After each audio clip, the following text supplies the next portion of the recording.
Hey, true believers. Chris Mack coming at you with X-Men Legends number 4. So we're diving back in after issue 3.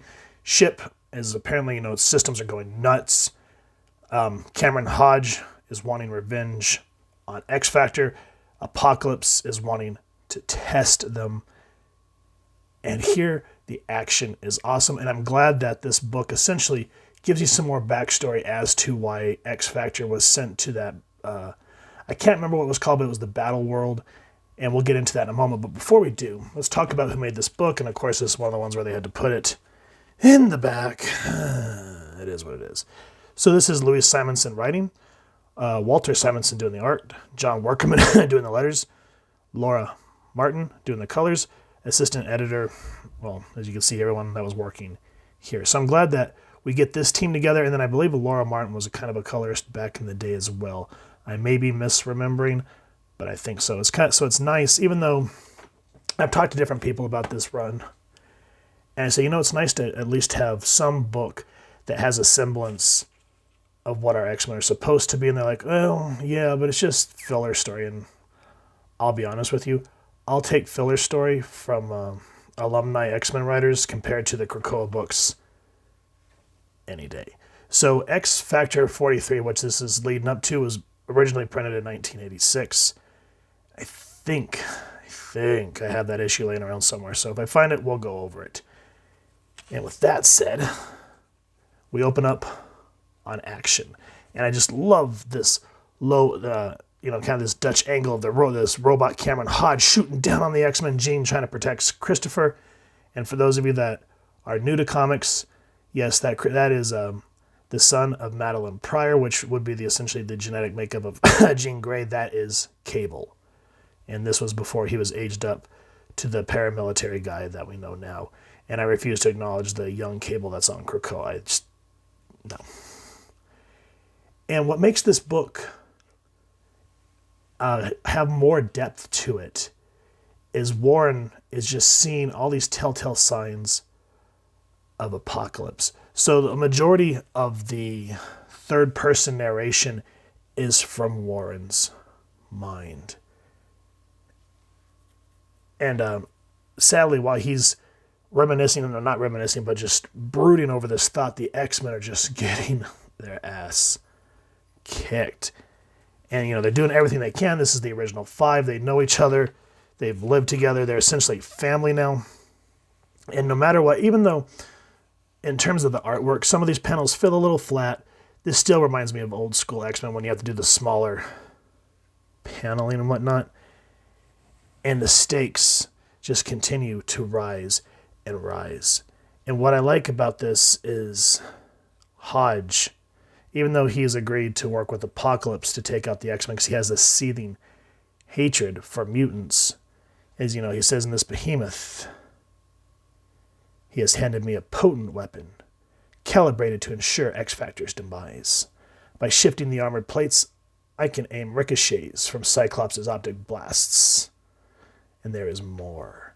And he's talking about, even though how he knows how to take out the rest of the X-Men, he's talking about how he wants to really stick it to Warren, because Warren essentially ousted him as the one working with the Right. The Right was kind of like a neo-Nazi mutant group, essentially, for lack of a better term.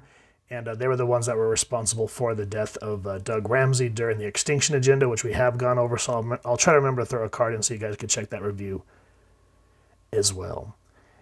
And another thing that I liked that Louise Simonson teased at is why all this is happening. You notice that baby Christopher here, you start seeing these energy beams.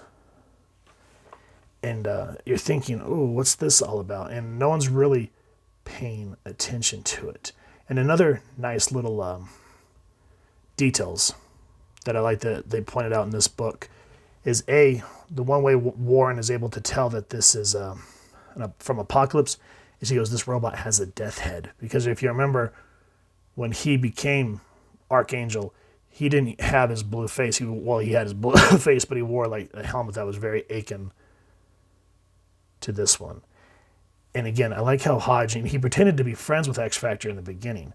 He goes, in this form, Beast has regained his intelligence. So surely he realizes strong as he is, he can't dismantle me. Now, this is something that trips me out. If you guys can kind of help for all the older X-Men writers, when X-Factor was formed and the original 5 came back together, Beast was in his human form again.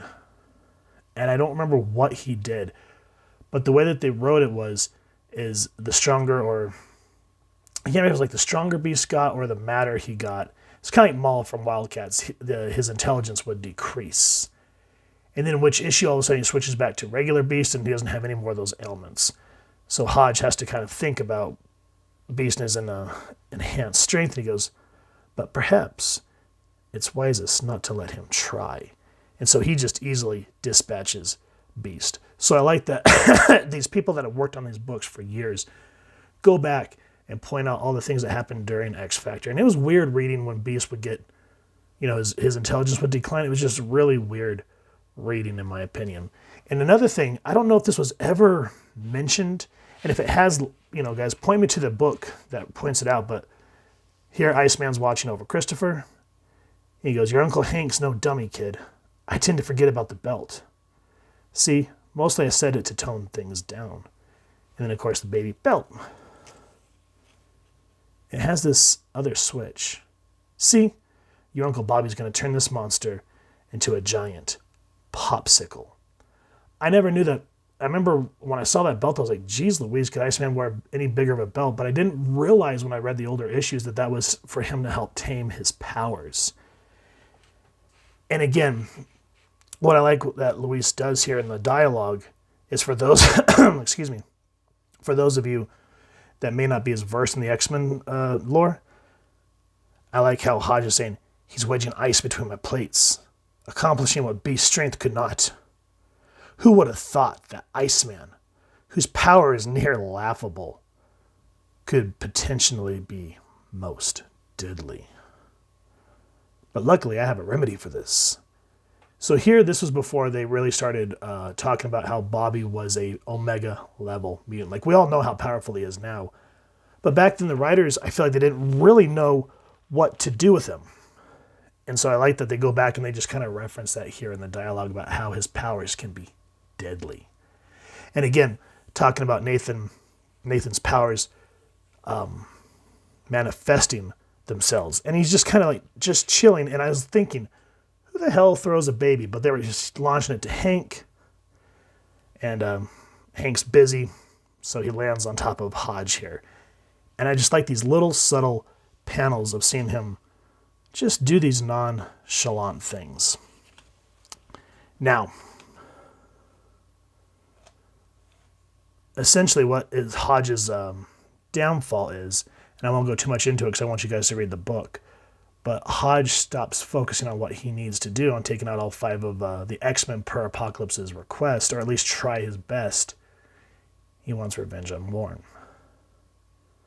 And Warren keeps saying, this is Apocalypse. How can we let Apocalypse do this? And Hodge inside this armor is thinking, no, you dolt. It's me. Can't you recognize my handiwork? So he tries to start signaturing his moves. So he grabs Warren, starts pulling on his wings. He goes, once I'm finished here, this kill will be the easiest of all. Like ripping the wings off a butterfly once again.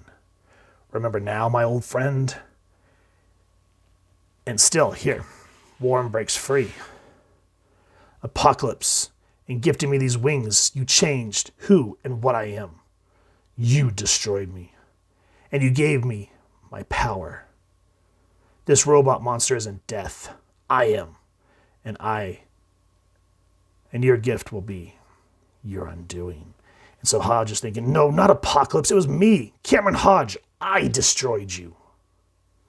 Because after the Marauders took Warren's wings, it was, I believe, Hodge that really pushed for Warren's amputation.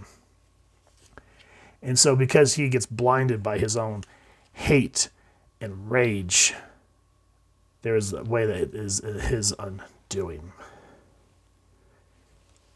Now, you think Apocalypse would be furious, but one thing I've always liked is, yeah, he can lose his temper, but he's always cool and calculating like Sinister.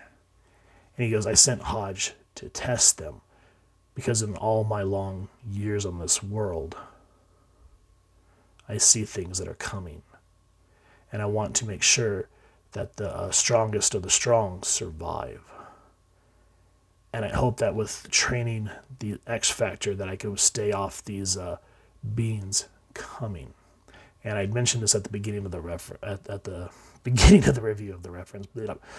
So if you guys want to know what I'm talking about in its entirety, I highly recommend checking out X-Men Legacy number 4. Now, it would be nice to see these all, 1 through however many are out right now, run consecutively like a run. But in a way, it's nice that these end. So when you pick up the next issue, you're getting something relatively new, or at least some new insight to older stories. Speaking of which, the next part of Legacy, or Legends, that we've been going over is going to be one of my favorites, and we're going to have a hell of a good time with it. So if you guys have enjoyed this comic, please first and foremost support your local comic shop and pick up a copy if you've enjoyed this review. We really would appreciate it if you take a moment to like, share, and subscribe. Helps the club channel more than you could possibly know. And if you won't mind hitting that fancy little X bell next to subscribe, that way as we continue to upload content, you guys will get notified. Come to the channel, and we love talking with you all and hearing your thoughts and feedback down in the comments below, or our social media pages, which I'll make sure to leave the links down in the description. So with all that said, I hope you all continue to have an absolutely amazing day reading, and happy hunting, true believers.